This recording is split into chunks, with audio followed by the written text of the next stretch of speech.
The small republic of Guyana is celebrating its 42nd anniversary, and doing so in typical Caribbean style. Descendants of African slaves, the great-great-grandchildren of Indian labourers, Christians, Hindus and Muslims. With its rich ethnic mix, the former British colony isn't quite like any other of its Central American neighbours.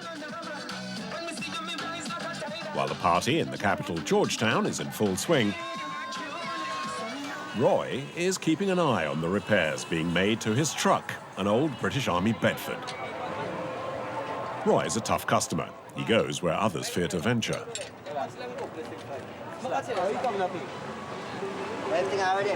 All right, lads. They're changing the disc brakes. Those have had it. There's no brakes left. You have to change them every 4 trips or so. The roads in Guyana are unforgiving, but Roy knows he can earn up to €300 in just one trip, twice the minimum salary. Sometimes some truck go in there, turn over. The trucks can tip over. Only recently, 2 flipped onto their roofs. The mud can be this deep. There's mud everywhere, and sometimes as high as the windows. Every week, Roy supplies the gold mines in the interior with petrol, without which the pits would grind to a halt. Guyana has a small population, barely 800,000 inhabitants, in a country the size of England, and the vast majority live along the coast. Inland stretch the vast jungles of Amazonia, its impassable rivers and torrential rainfall. The jungle? It's a mere playground for the Bedfords. These trucks can handle the terrain. Come on, baby. Drivers wage constant war against the elements.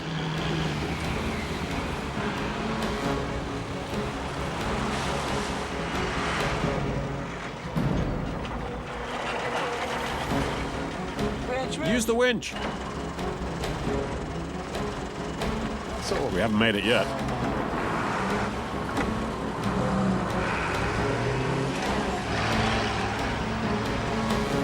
shit. Distances out here are measured not in kilometres, but by the number of days spent on the road. Some convoys can disappear for several weeks at a time. Beyond the forest, cowboys and their huge herds are the kings of the savannah. Some say the fabled El Dorado lies somewhere in this country.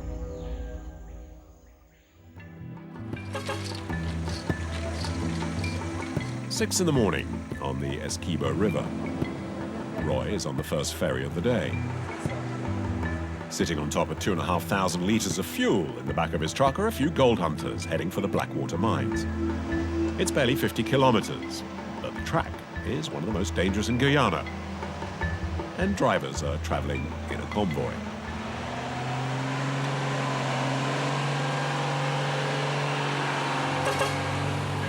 Devon is in front this time. All week last week, me drive, me no sleep yet. 3 trip, this me 4 trip, me no sleep yet. Roy seems more concerned. I have to focus on the road, otherwise we'll have a lot of problems. The convoy has crossed a series of rickety bridges worn away by the humidity. Wait. Can you get through on your side? Repairs are seldom carried out until the bridge has actually collapsed.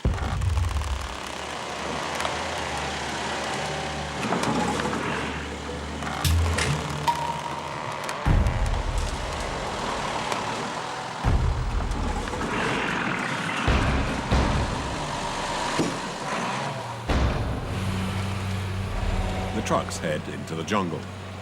It hasn't rained for several days, but the road is a sea of mud. The route to Blackwater is always waterlogged.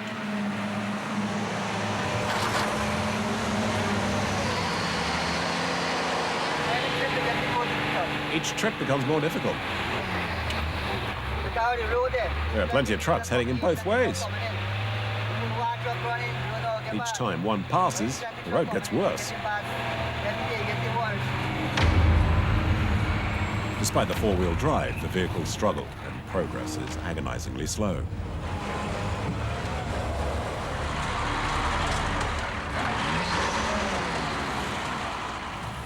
Use the winch. This is difficult to drive, you got a winch. Roy watches and waits for his turn from down below. When you're stuck, you have to run the cable out and attach it to a tree to get the truck free. Everyone here has a winch.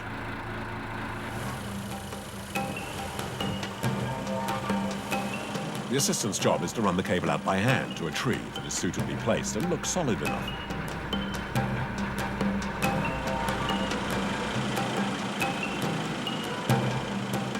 I was one like them.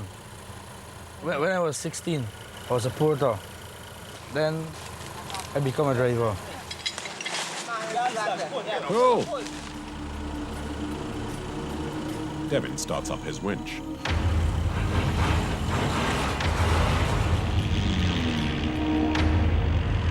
The cable slowly winds around, pulling the truck and its cargo. Altogether, 8 tons.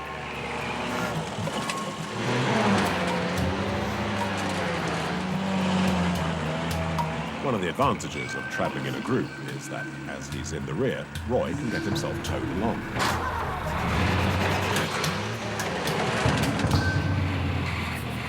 The key is to choose one's route. You have to choose the best path. To drive carefully means getting home in one piece.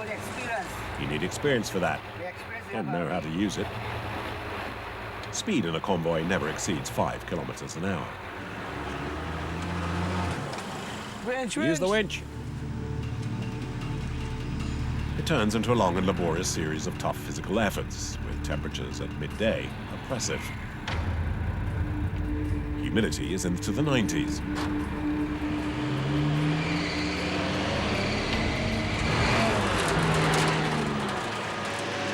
At this point, the Bedfords can only advance by being winched. As Devin struggles to get up one slope, 2 of his passengers have walked ahead and found something to eat. We killed it. If you can find another, you can buy it. In 6 hours, the convoy has covered just 30 kilometres. On the heights, there are other challenges. The route is one large bog.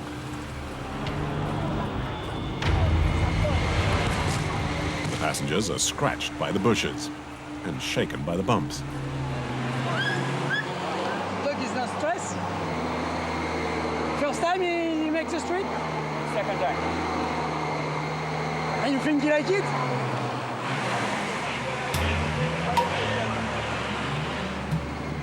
Below the water, the ruts are impossible to make out, but some can be as deep as 1 metre.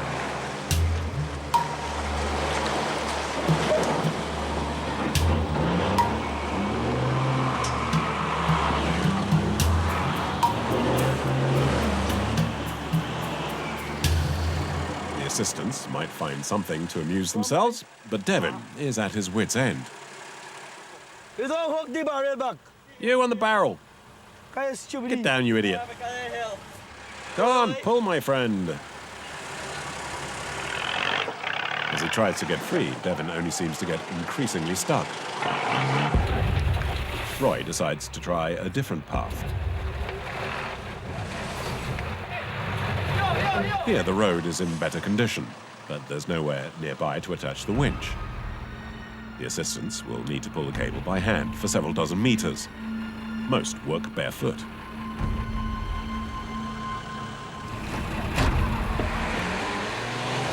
In Guyana, the simplest looking roads are often the hardest.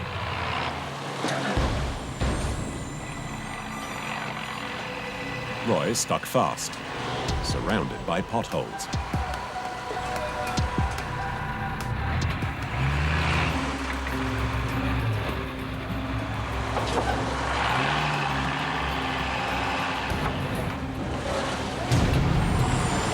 The full force of the engine is needed now to take up the struggle.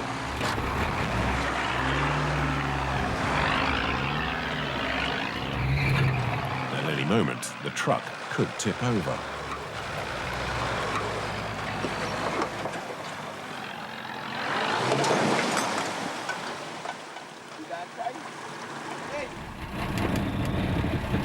battle lasts for nearly an hour.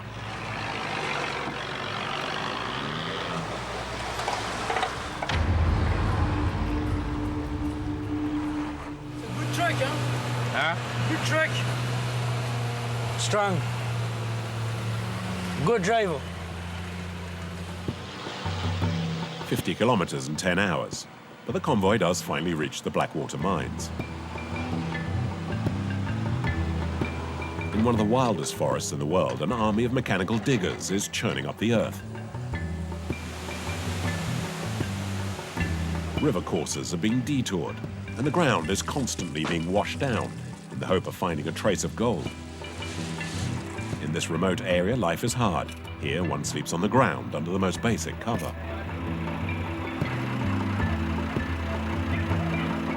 The men unload the supplies, and then their most precious cargo, petrol. Here, fuel is in constant demand.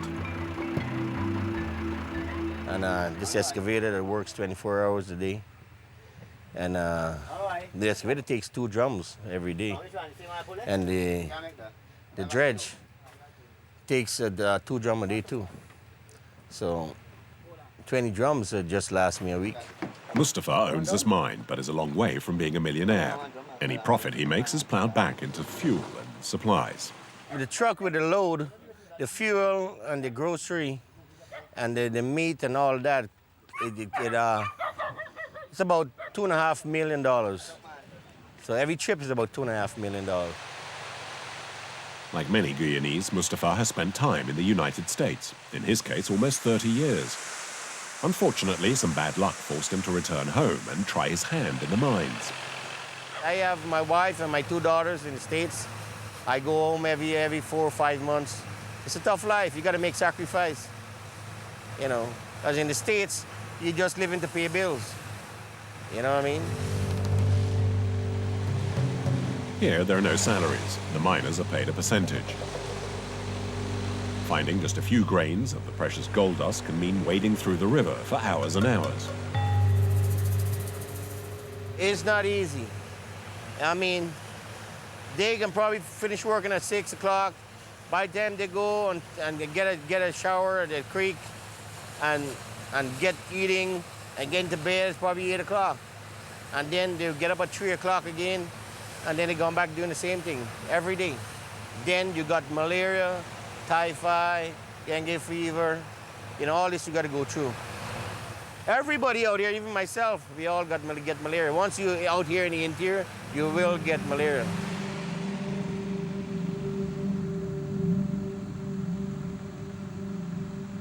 Not far from Mustafa's mine, others have found a far easier way to look for gold. In a bend of the river Potaro, a strange creature lurks, made from rusting iron and sheet metal.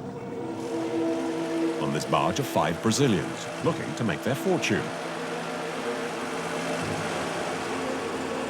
Their infernal machine sucks up and spits out mud in the hope of uncovering a deposit of gold. The deafening noise never stops. But in their opinion, it's still better than having to work down the mines. Yes, it doesn't do your ears much good, but you get used to it. They'll spend 6 months without a break on the barge. In recent years, this area in the heart of Guyana has seen a new gold rush.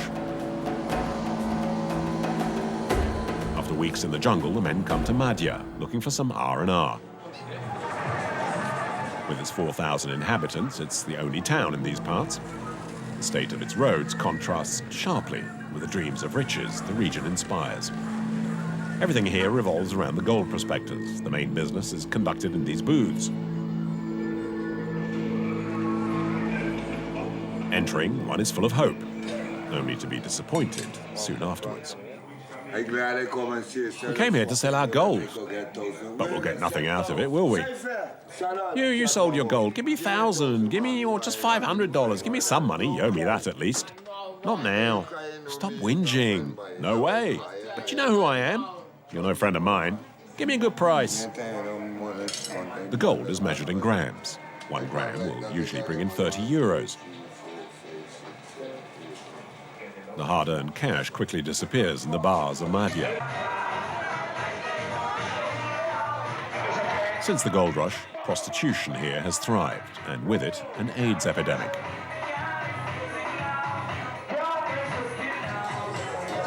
In Guyana, the disease is the principal cause of death for those aged between 25 and 44.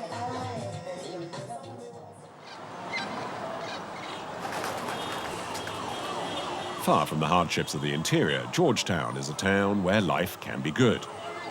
After the carnival, things settle back down.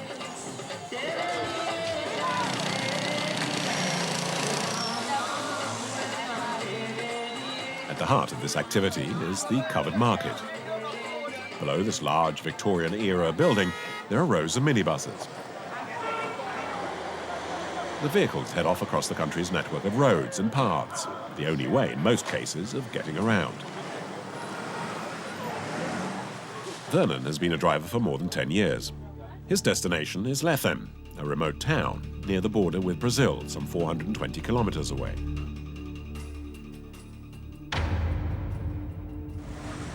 Some drivers are just pulling in, and Vernon asks about the latest news. Driver, how is the road? How are the roads? Bad. The road is bad? Yeah, bad. In what way? Well, there are a lot of large holes.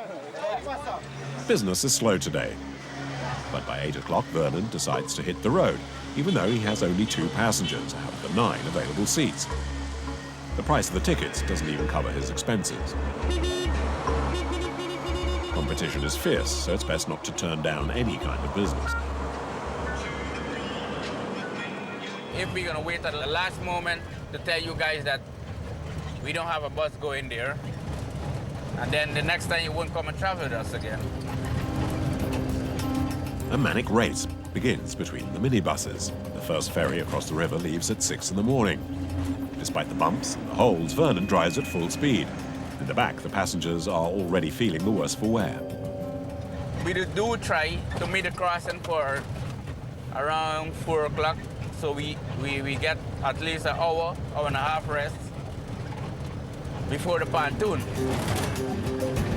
As the other minibuses disappear into the night, Vernon has to give up the race. There's a problem in the back.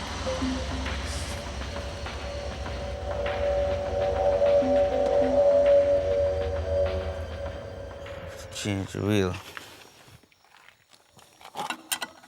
One of the passengers helps. It's 1 in the morning.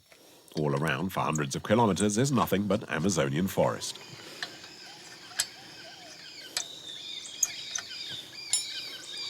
Well, these are brand new tires. They normally last about, I would say approximately 4 to 5 trips.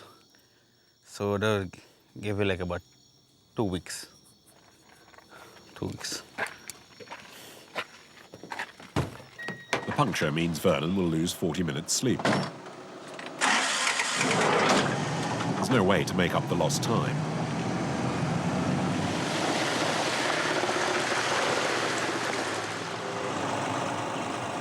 He reaches the river just moments before the ferry leaves, and as the other vehicles are driving on board. 10 hours behind the wheel, and Vernon hasn't been able to sleep. The only how you feel tired is when I stop and go to, like, if I go catch a rest, well, all the tiredness will come there. But once you're moving, we're good to go. No time to rest, no time for rest. No time for rest. But how long can he keep this pace up?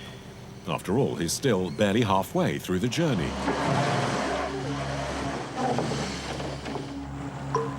The Essequibo is the longest and widest river in Guyana. It takes about 20 minutes to cross. For those who have traveled through the night, this is a good time to freshen up. The wait for the ferry has put the drivers back on an equal footing. But a new battle will soon get underway. The first to arrive will grab the most passengers for the return journey. If Vernon wants to catch up, this is the time to do so. If it's safe, yes. Once you could control a vehicle. In any case, his dials have long since given up working. I got 3 boats in front of me. Well, it's a survival game. This proves too much for the passenger who's ill. He ends the journey hanging out of the window. Vernon has won through and speeds towards Lethem. The other minibuses continue their race. It's best not to lag behind.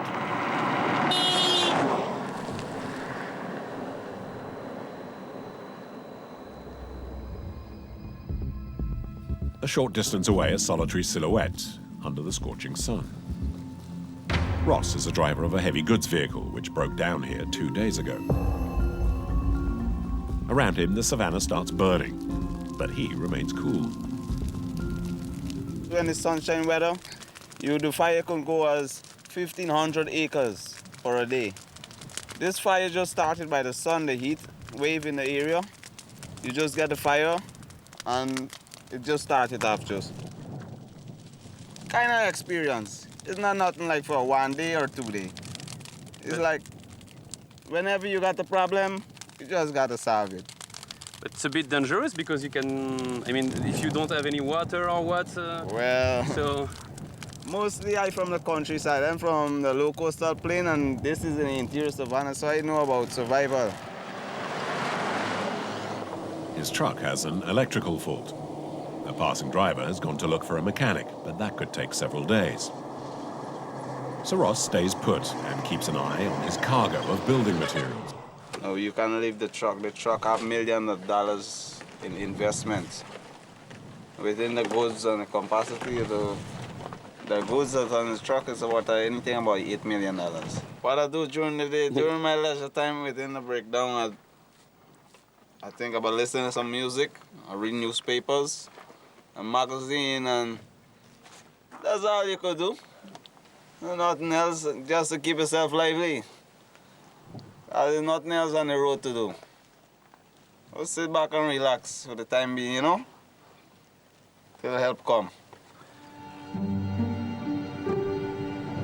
In Guyana, patience is the #1 asset of a skilled driver. Ironically, Ross is just 10 kilometres from Lethem, his final destination. The town is the largest in this poor and isolated region on the Brazilian border. The majority of its 3,000 inhabitants are Amerindians. It's also Bedford country, where the hardy trucks go through a 3rd or even 4th renaissance.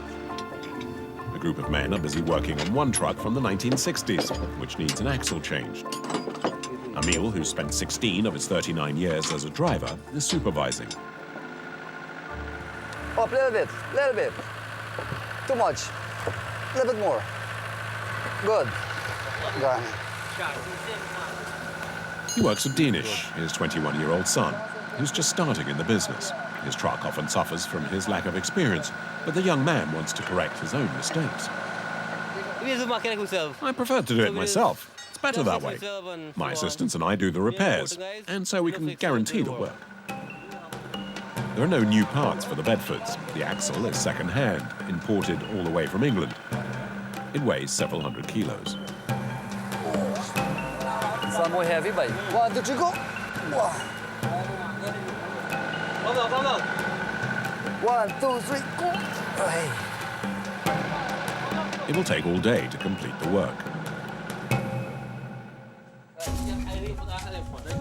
At nightfall, the trucks are loaded up. The supplies need to be delivered by the father, his son, and 3 assistants to a village in the Monkey Mountains, said to be inaccessible.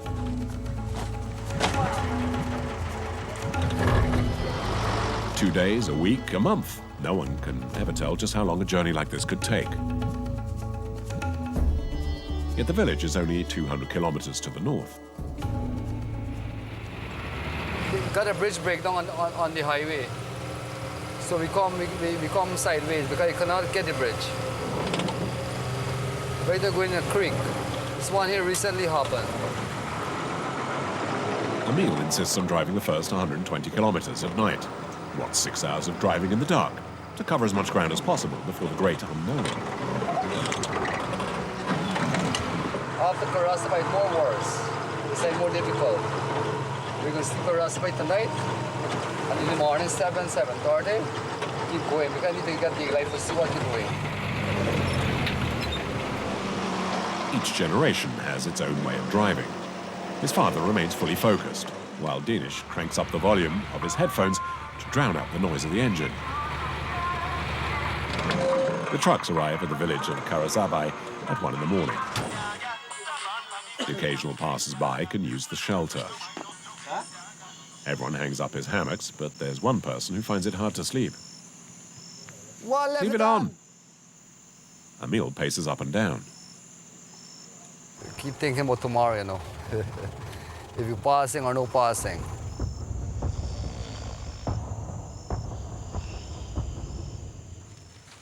At dawn, the team is still sleeping like logs. No birds, but the sound of television to disturb the morning calm. Doc, the village grocer, is up and about. His shop sells just about everything. In the rainy weather, there's the time it is hard for getting goods. When in dry weather, you could always get a vehicle to bring in the goods. But rainy weather now, this place becomes an island. Doc first set up in this Indian reservation 22 years ago, and things have changed radically since then. To what it was 22 years, it was real primitive. Today, you know, you get the road coming in, that you're getting more goods. When I come here to live, for you get a pound of sugar, you have to walk 17 miles to get it. Look, people watching at the BBC through a Sky Dish. So they're advanced now. But they still maintain the dialect and them things, you know what I mean? The drivers continue their trip with some last-minute passengers. Sister Lydia has just arrived from India. She's come to spread the good word among the isolated villagers. Thanks a lot. As soon as they leave Karasabai, This one here now is four-wheel drive you put in. Four-wheel drive. Low gear. Emil switches to the twin clutches, and the small cogs help increase the power of the vehicle.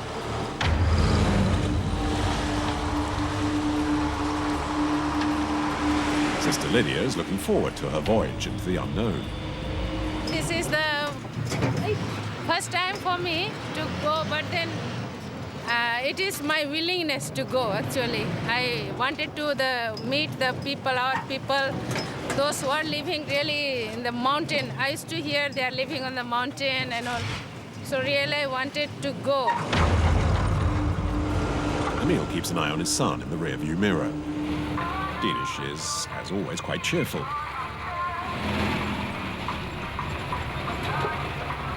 The assistants are also making the most of their last moments of rest.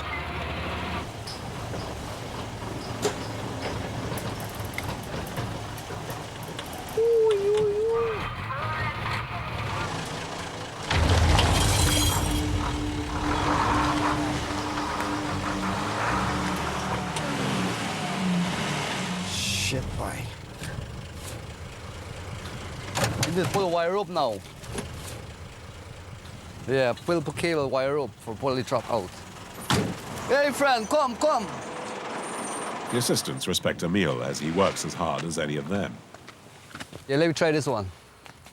The winch is indispensable, but not without its own risks. Okay, good. See, the vehicle could do this. The whole It could truck damage and the chassis, mechanics and the chassis in particular. Very, very slow. You need to go very, very slowly. If it slips, it might break an axle. If we go too quickly, it could tip over. But it should work if we take it slowly. It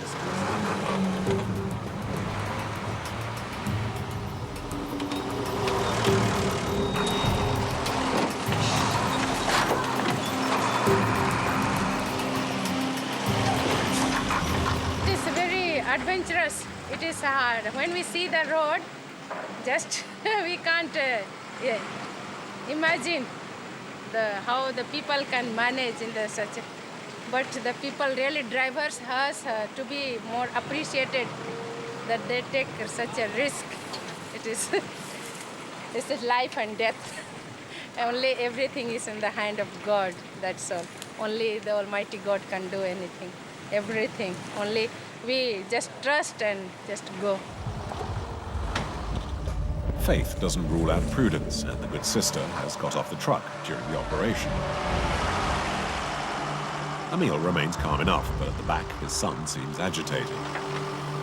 The young man has removed his headphones. Slowly, there's a big hole just ahead. Stop. Dinesh has been dragged into the hole, and the Bedford's undercarriage is stuck in the earth. More seriously, the cable is now in the wrong position, no longer along the axis, and therefore under far greater strain. Mind the cable. It could snap at any moment. Dinesh forces the truck, and there's a worrying noise from below. Bust! Loosen the cable. Shit. No, the wire up at bars. Without the winch, it's impossible to carry on. Take your time, son, we'll make it. Emil tries to fix the truck. Richie, you unwind it. Start here and unwind it in this direction. The metal cable needs to be untangled by hand. It sends small metal splinters into their skins. Cut it here, right there.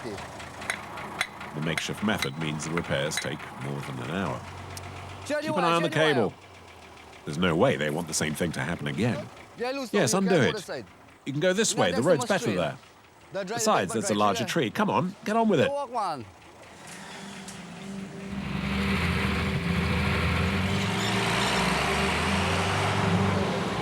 Hang on. Now, come this way. Come on. No. His father doesn't help his son by taking the wheel, as that would be seen as an insult. Slowly. Emil steers him through every delicate maneuver. Hang on, son.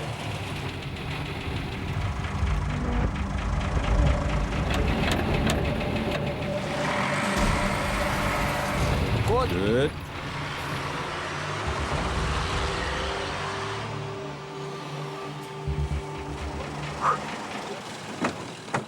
And we're off. Slowly does it.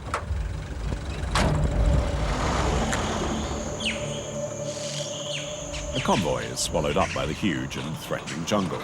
Out here, nature is king. Fuck. Yeah, this thing. I don't like this snake. Yeah, you got a snake in front of you. Look out, there's a snake ahead. You're afraid of a snake? Yeah, I'm afraid of snake. I don't like the snake. Snake no good. No good, snake. There's some very, very dangerous snake in this bush. The Amazonian forest is full of poisonous species, many of them deadly. Danger lies hidden almost everywhere. Despite this, the assistants appear unconcerned as they wade and rummage through the mud. They have to remove the wood out, or they could come up and break something under the back of the truck.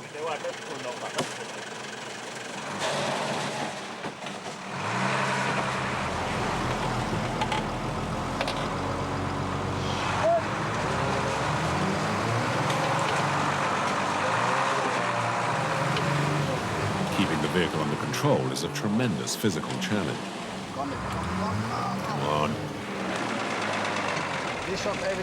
Truck is entirely manual. No power steering, just brute force. You change gear using the foot pedals. Everything's manual.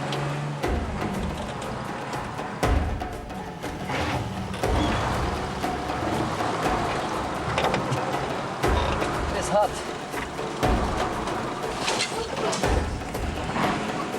In the back, being thrown about, Sister Lydia hasn't lost her sense of humor. I love to have some like this adventurous journey in my life so that it will be really a memory.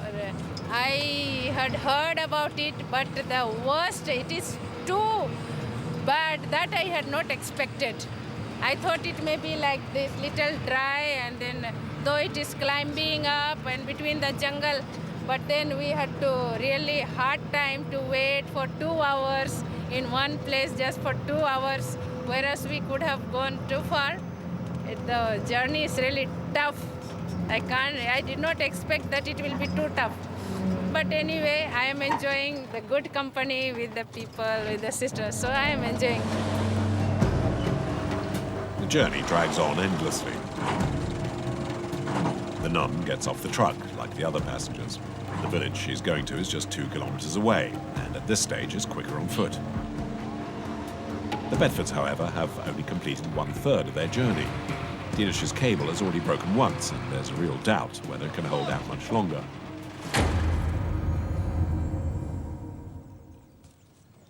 Further on in the savannah, the cattle are being led home. The immense plain is home to the vaqueros, Guyana's cowboys. They are exceptional horsemen, known for riding barefoot, and to whom spending 8 hours a day on horseback is second nature. You get no difficulty. It's no problem. Goes together. Make sure all them Danish crawl. We round up the cattle and make sure they're all penned in. And check them. We bring them here to count them and make sure none are sick. Or some of them get warm, calf them, huh? They've had nothing to eat since the day before, but their priority is to their horses. In the meantime, the kitchens are working overtime. Norma is the boss here, and she works hard while supervising the preparation. Only the Amerindians. Only the Amerindians are willing to work here. They know this work is hard. They could go out whole day without can go the whole day without eating. And they come back and things like that. The main problem in this area are the parasites, such as the large vampire bats that live off the cattle's blood at night time. Let's say it's from a bat bite. This is caused by the bite of a bat. From a bat bite, you start getting infected with the It's worm. infected, and there'll be maggots growing inside. When they start to lay the egg, this is the egg right here. You can see the eggs there. Eventually, when they start to get, when It they can start spread to hatch, throughout their body and cause wounds they everywhere. start infecting your whole body and start making a big hole. Unless treated immediately, the animal could die. Elsewhere, a group of vultures, it's biding its time. The cowboys are cooking one of the cattle. The animal is cut up. The good parts are for the men, and the rest goes to the scavengers.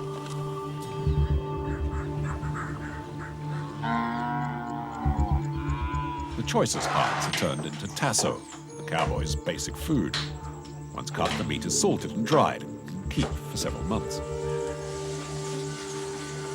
Anything that can't be preserved is cooked straight away and shared out that night.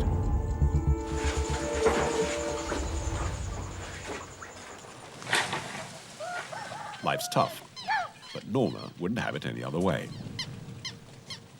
This is in my blood. It's in my blood. I love this farming. life. Yeah. Being a farmer and raising cattle. A farmer and a rancher. Yes. At the ranch, dusk brings the working day to an end.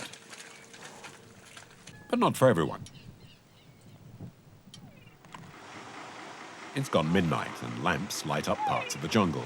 Emil and his men are still stuck out in the wilderness. Very difficult.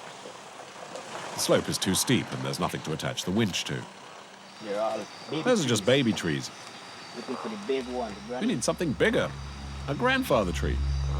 To find Grandad, though, means heading off into the jungle. The assistants, still barefoot, stretch out the winch for some 60 meters. Pull the cable. You'll need enough power to climb up. Dinesh's winch is already weakened.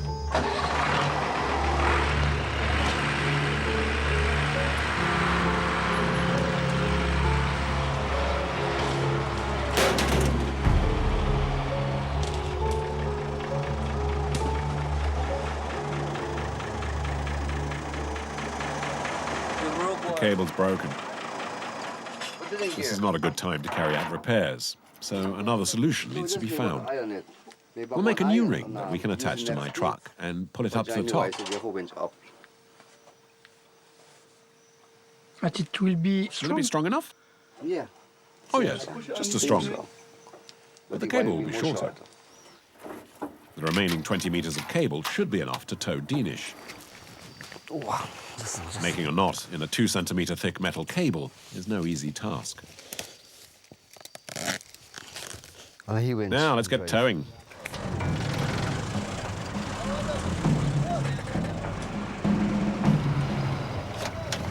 Bruce!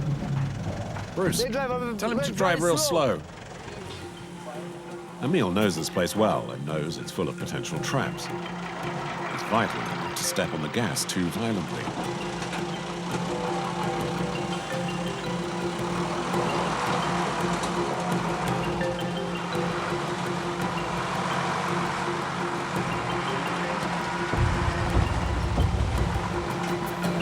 The father makes it, and now it's up to the son to cross the swamp.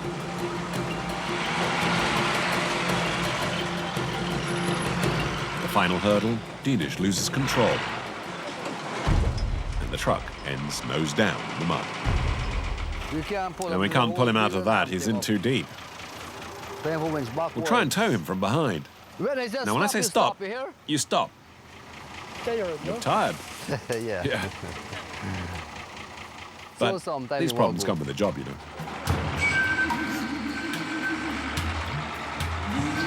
It's now 3 in the morning, and the convoy is plagued by bad luck.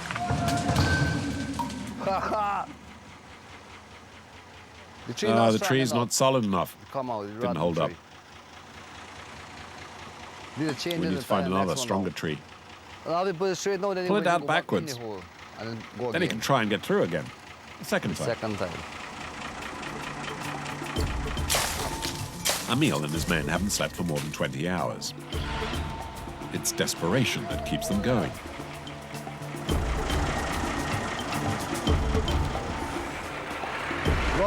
Go back, go back, go back.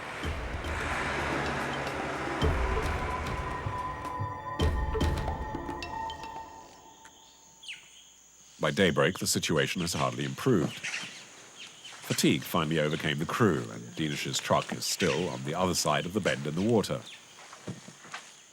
The night was short, and no one's eaten since the morning before. Yet the entire team gets back to work on empty stomachs. Some repair the cable.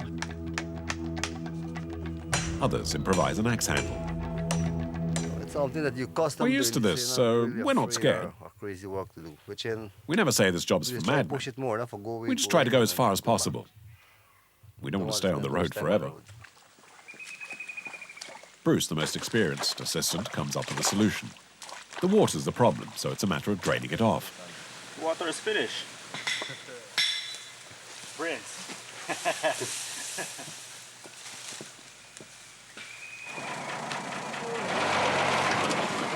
How about this side, this side, this side, this side? No, man, no. This side. Dinesh finally makes it across.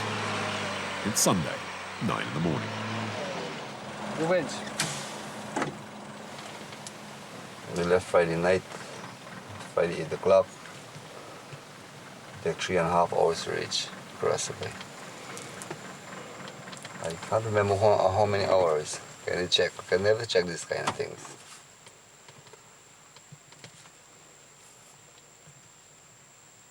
Altogether, Emil has been driving for 30 hours and has only slept for 6.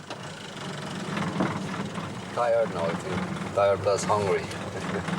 Yeah.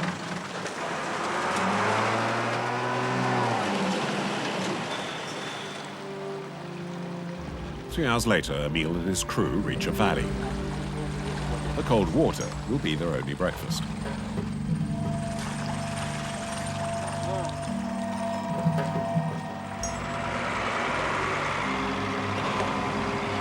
Over the years, the driver has become used to the hardships of the road. Yeah, this is what I do for a living.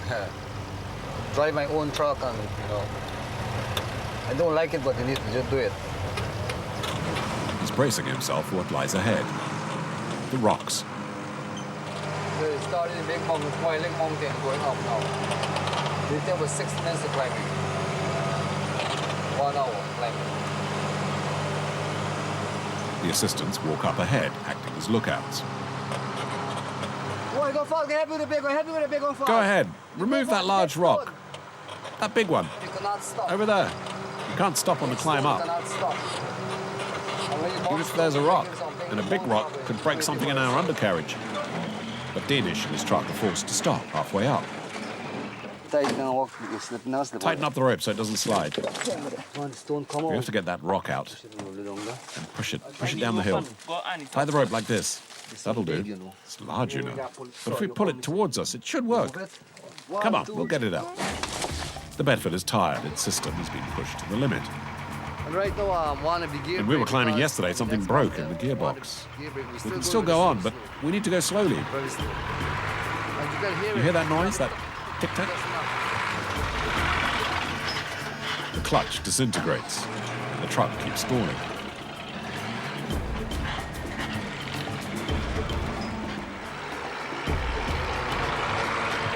Yes, it stop, right? We chuck it before it run down back the hill. To prevent it from going down again. Meter by meter, Dinesh makes it painfully to the summit. It's 900 meters up. Monkey Mountain is not too far away now. The young man is already looking forward to their arrival.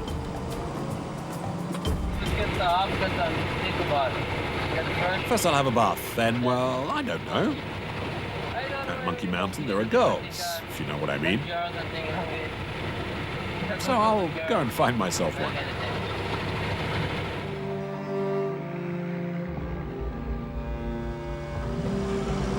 At dusk, the convoy finally makes it to its destination. The assistants have one more task, to unload and deliver the supplies on board. I feel tired and I'm tired, it was a long trip. a long journey and so on. We'll find a bed, get something to eat, then sleep. The journey has taken more than 48 hours. Emil is close to collapse. He knows tomorrow he'll begin the trip back.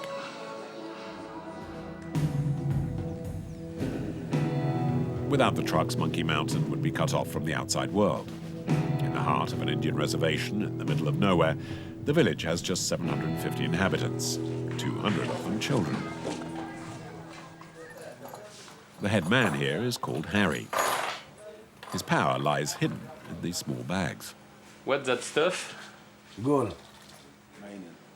He spent 33 years in the gold mines before retiring to Monkey Mountain and marrying Marta. I want to be a treasure hunter. I like to find the El Dorado, but I never find it. Harry did nevertheless manage to scrape together a nice little nest egg, which he guards with his life. I got this to defend myself. But this is not enough, no? This is not enough. You got to get a bigger one than that to defend yourself. Small one. With his savings, the old miner bought this grocery store. The days are long, so he passes the time by drinking large amounts of vodka and listening to music at full blast, to the despair of his neighbors.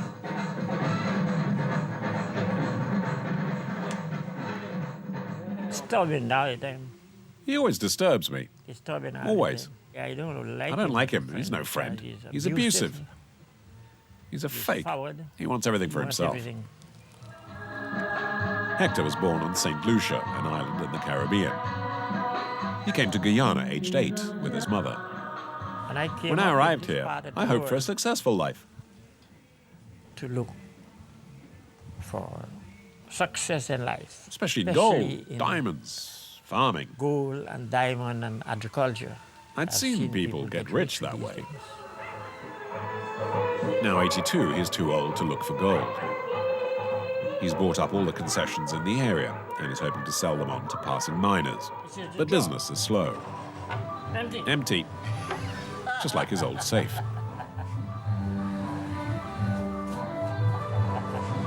Empty? Yeah. No, it's not empty. Oh no, Son. it's not really empty. Here's my son's birth certificate.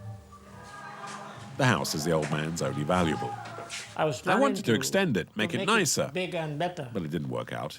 But I want to go You can't always have what you want here. somewhere else because you don't really get the things you want here. Hector hasn't given up hope, however. From his terrace, he still keeps an eye out for the miners he hopes will rent his concessions. But in Monkey Mountain, the gold rush ended a long time ago. And the horizon remains depressingly empty.